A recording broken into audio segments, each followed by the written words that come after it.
During times of global uncertainty, it becomes increasingly difficult to take care of your mental health.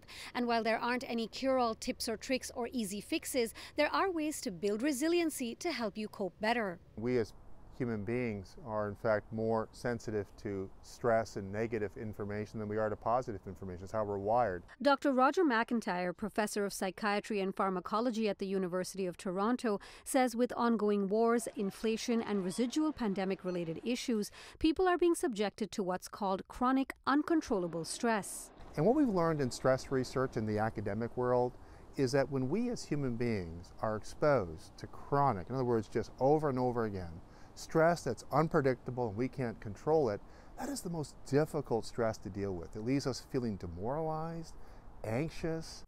Dr. McIntyre says grappling with something you can't predict requires a broad approach, which he frames as leaning in, leaning out, and connecting. What I mean by lean in is that when we get up in the morning time, it's time to lean in to a scheduled day. I think nothing has been shown to be more effective at reversing the harm done by chronic, uncontrollable, unpredictable stress than taking action.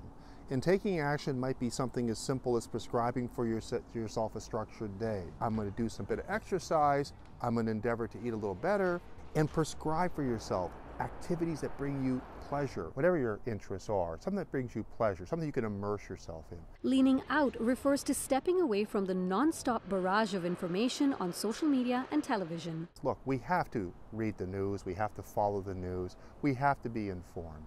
I think what we were told as little children, moderation. Moderation is key.